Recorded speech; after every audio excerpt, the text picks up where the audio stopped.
श्रोतेहो नमस्कार. आजच्या वृत्तविशेष या कार्यक्रमामध्ये आपलं स्वागत. अन्न, पाणी, वस्त्र आणि निवारा यांच्या पाठोपाठ आता ऊर्जा म्हणजेच वीज ही सुद्धा आपल्या सर्वांची दैनंदिन गरज बनली आहे. कालच प्रधानमंत्री नरेंद्र मोदी यांनी बंगळुरू इथं भारतीय ऊर्जा सप्ताहाला प्रारंभ केला. यानिमित्त आपण पारंपरिक आणि अपारंपरिक ऊर्जेचं महत्त्व आजच्या वृत्तविशेषमधून जाणून घेणार आहोत. श्रोतेहो, 21व्या शतकामध्ये जगाचं भवितव्य निश्चित करण्यामध्ये ऊर्जा क्षेत्राची भूमिका महत्त्वाची आहे. ऊर्जेचे नवनवीन स्रोत विकसित करण्यामध्ये आज भारत संपूर्ण जगात आघाडीवर आहे. यामुळे ऊर्जा क्षेत्रामध्ये असंख्य संधी निर्माण होत आहेत. देशातल्या लोकांच्या असंख्य आकांक्षांची पूर्तता करण्यासाठीही ऊर्जा हा एक मोठा घटक आहे. ऊर्जेची दिवसेंदिवस वाढणारी मागणी लक्षात घेता आता अपारंपरिक ऊर्जा स्रोतांचा, साधनांचा वापर करण्याशिवाय पर्याय नाही. हे लक्षात घेऊन सरकारकडून अक्षय ऊर्जा निर्मितीला प्रोत्साहन दिलं जात आहे. एकूणच ऊर्जा या विषयावर सम्यक चर्चा या सप्ताहात केली जात आहे. भारतीय ऊर्जा सप्ताहाच्या उद्घाटन प्रसंगी प्रधानमंत्री नरेंद्र मोदी यांनी व्यक्त केलेले विचार आपण त्यांच्याच शब्दातून जाणून घेऊया. भारत के लोगों की आकांक्षाओं को पूरा करने के लिए एनर्जी बहुत बड़ा फैक्टर है. इंडस्ट्रीज से लेकर के ऑफिसेज तक, फैक्ट्रीज से लेकर के घरों तक भारत में एनर्जी की जरूरत, एनर्जी की मांग बढ़ती ही जा रही है.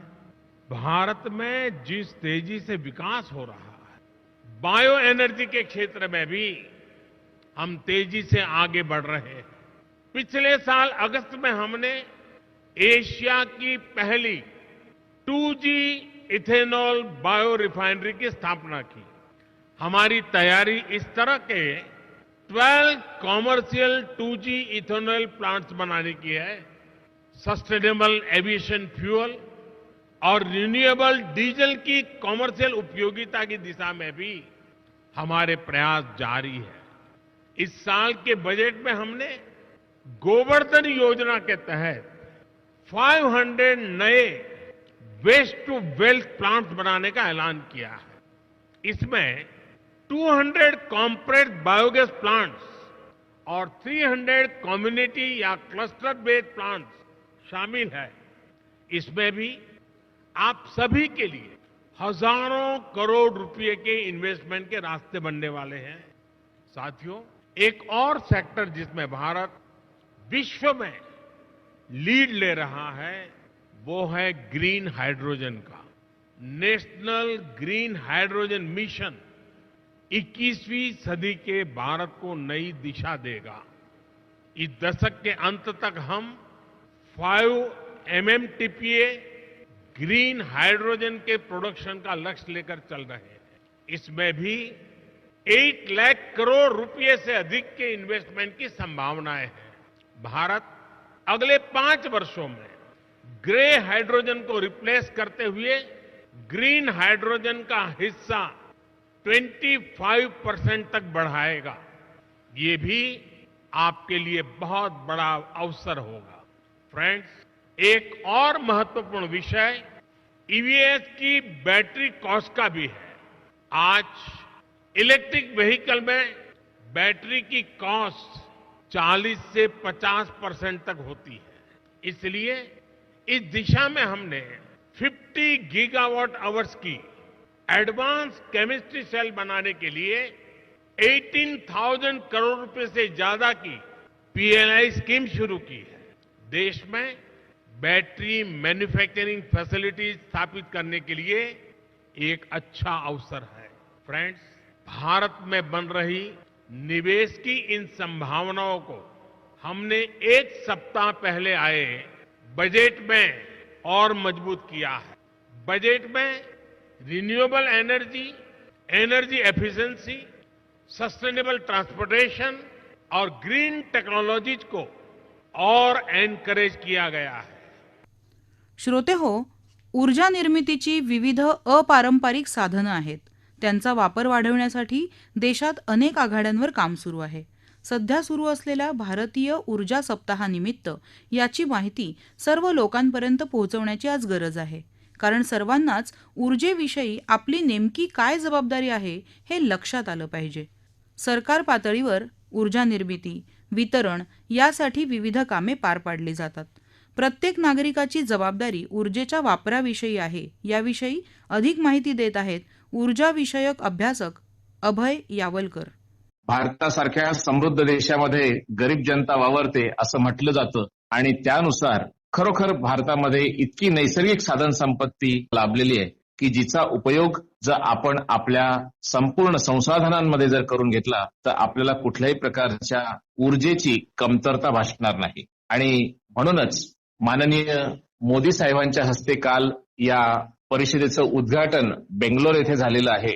आणि माननीय मोदी साहेबांचं म्हणणं आहे की भारत ही सर्वात मोठी इकॉनॉमी आहे की ज्यामध्ये खऱ्या अर्थाने अनेक गरिबांना उद्योग तर मिळतातच आहे, परंतु ज्याला शाश्वत अशा ज्या काही ऊर्जेची संसाधनं आहेत ही ऊर्जेची संसाधनं खास करून सर्वांना उपलब्ध व्हावी यासाठी भारताने या बाबतीत पुढाकार घेतलेला आहे. एकूणच या संपूर्ण आठवडाभरामध्ये अनेक वेगवेगळ्या देशांचे मान्यवर या ठिकाणी उपस्थित झालेले आहे. 30 वेगवेगळ्या देशांचे एनर्जी मिनिस्टर्स, 50 वेगवेगळ्या देशांचे प्रतिनिधी, 500हून अधिक व्याख्याते, 8000 प्रतिनिधी आणि या सर्वांना पाहण्यासाठी सर्वांना वेगवेगळ्या प्रकारच्या नवी आव्हानं काय आहेत ती संपूर्णतः 700हून अधिक अशा एक्झिबिट्स मधून त्यांना ह्या सगळ्या गोष्टी दाखवली जाणार आहे. या सप्ताहामध्ये सर्वात महत्वाचा जो मुद्दा आहे तो म्हणजे ग्रीन एनर्जी. आणि ह्या ग्रीन एनर्जीच्या बाबतीमध्ये भारतामध्ये जे काही वेगवेगळे प्रयत्न सुरू आहेत या प्रयत्नांमध्ये असं दिसतंय की भारत हा सर्वात जास्तीत जास्त ऊर्जा वापरणारा देश पुढच्या काळात असणार आहे. आणि म्हणून संपूर्ण जगाचं लक्ष भारत देशाने वेधून घेतलेलं आहे. गेल्या काही वर्षांमध्ये आपण जी काही वाटचाल करतो आहोत त्याच्यामध्ये खऱ्या अर्थाने वेगवेगळ्या 4 गोष्टींसाठी जी काही एनर्जी लागते, घरात स्वयंपाकासाठी किंवा इतर साधनं तयार करण्यासाठी एनर्जी लागते, त्यानंतर माणसाला स्वतःचं राहणीमान उंचावण्यासाठी वेगवेगळ्या काही गोष्टींसाठी एनर्जी लागते आणि अशा प्रकारच्या सगळ्या गोष्टी उत्पादित करण्यासाठी पुन्हा जास्तीत जास्त एनर्जी लागते. आणि म्हणून कुठेतरी ह्या सगळ्या गोष्टींना ऊर्जा देत असताना कुठेतरी शाश्वत अशी ऊर्जा मिळावी असे प्रयत्न भारताकडनं होत आहे.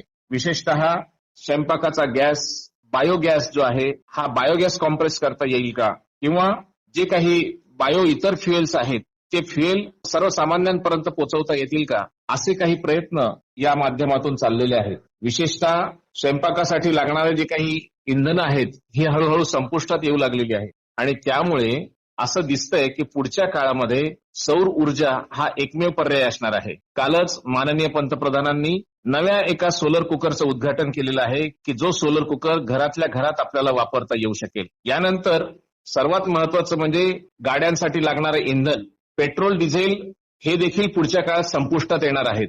आणि म्हणून त्याचं द्योतक म्हणून आज आपण सर्व ठिकाणी येत असलेल्या इलेक्ट्रिक बाईक्स, विद्युत ऊर्जेवरती चालणारी ही जी वाहनं आहेत ही अलीकडे सर्वत्र ठिकाणी दिसू लागलेली आहेत. मात्र ह्या गाड्यांची किंमत आणि बॅटरीची किंमत याची तुलना करता त्यातली 50% रक्कम ही फक्त बॅटरीवरती खर्च होते आहे. आणि म्हणून माननीय पंतप्रधानांनी अनेक जे प्रतिनिधी आलेले आहेत त्यांना आवाहन केलेलं आहे की भारतामध्ये प्रचंड मोठी जागा उपलब्ध आहे आणि तुम्ही अशा प्रकारच्या या बॅटरीजवरती संशोधन करण्यासाठी किंवा मॅन्युफॅक्चरिंगसाठी आपण जर या ठिकाणी आलात तर आम्ही निश्चित आपल्याला मदत करू असं आवाहन पंतप्रधानांनी केलेलं आहे.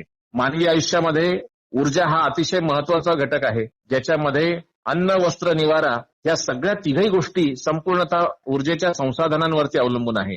कारण सूर्य हा याच्यातला महत्वाचा स्रोत आहे आणि म्हणूनच आपल्याला आज असं म्हटलं जातंय की 2040 साली कोळशाचे साठे संपुष्टात येतील, त्यानंतर पेट्रोल, डिझेल संपुष्टात येईल आणि अशा वेळेस कुठेही आपल्याला ऊर्जेची साधनं कमी पडता कामा नये यासाठी भारत देश अतिशय नेटाने ह्या सर्व गोष्टींच्या मागे लागलेला आहे. विशेषतः आपण 70 गिगावॉट एवढी अपारंपरिक ऊर्जा आता वापरू लागलेलो आहोत. 70 गिगावॉटवरून 170 गिगावॉट पर्यंत पोहोचण्याचं आपलं लक्ष आहे. सोलर पॉवर कॅपॅसिटी ही 22% पुढे गेलेली आहे आणि जगामध्ये विंड मिलचा जो वापर आहे तो आपण 4थ्या क्रमांकावरती जगामध्ये आहोत. सर्वात महत्वाचं म्हणजे नॉन फॉसिल फ्युएल्स हे आपण वापरावं, ज्याच्यामुळे संपूर्ण देश आपला ग्रीन झोन मध्ये येईल. जे कार्बन इमिशन आहे ते अतिशय अल्पसं असेल किंवा संपुष्टात आलेलं असेल, अशा पद्धतीची वाटचाल सध्या भारताची सुरू आहे. सरकारी पातळीवरती या सर्व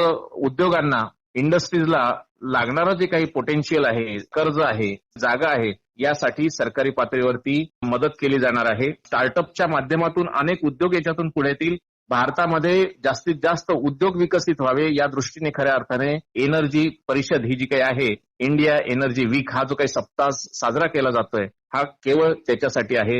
याच्यातून जवळजवळ 17 ते 18 हजार रुपयांच्या अनेक वेगवेगळे स्कीम्स आपल्या देशाने सगळ्यांना सांगितलेल्या आहेत. आणि सर्वात महत्वाचं म्हणजे हे सर्व देशाच्या पातळीवरती चाललेलं आहे. आज आपण आपल्या वैयक्तिक पातळीवरती काय करू शकतो असा जर मुद्दा लक्षात घेतला तर प्रत्येकाला आज अन्न शिजवून खाणं हे फार महत्वाचं ठरणार आहे. त्याच्यासाठी सोलर कुकर मदत करेल. दुसरी गोष्ट सौर ऊर्जा म्हणजे विद्युत निर्मिती जी काही संयंत्र आहेत, ही संयंत्र बसून आपल्याला अशा गोष्टीला हातभार लावता येईल. सौर पंप हा आहे की ज्याच्यामुळे जवळजवळ वर्षाकाठी 1800 ते 2000 युनिट वीज आपल्याला वाचवता येणार आहे. असे अनेक मार्ग खऱ्या अर्थाने ऊर्जा क्षेत्रात आहे. बायोडिझेल असेल, बायोफ्युएल असेल किंवा विंडमिल असेल, सोलर एनर्जी असेल, अशा अनेक गोष्टींचा उपयोग करून घेऊन आपण आपलं राहणीमान तर निश्चित उंचावू शकू, परंतु त्यासोबतच राष्ट्राला देखील मदत करू शकू, असं खऱ्या अर्थाने या सप्ताहाचं महत्व आहे.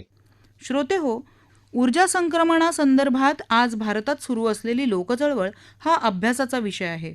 अनेक घरांमध्ये स्मार्ट मीटर बसवले जात आहेत. तसंच LED बल्बचा वापर अगदी सर्रास होत आहे. एकूण काय तर भारतीय नागरिक आता ऊर्जा संवर्धनाच्या पद्धतींचाही अवलंब करत आहेत. ही अतिशय समाधानाची गोष्ट आहे. श्रोते हो, याबरोबरच आजचा वृत्तविशेष हा कार्यक्रम संपला. हा कार्यक्रम आकाशवाणी मुंबईच्या प्रादेशिक वृत्त विभागानं सादर केला. संपादक आणि सादरकर्त्या भावना गोखले, लेखन आणि समन्वय सुवर्णा बेडेकर, निर्मिती सहाय्य राजेश शेजवळे आणि निवेदन नम्रता कडू.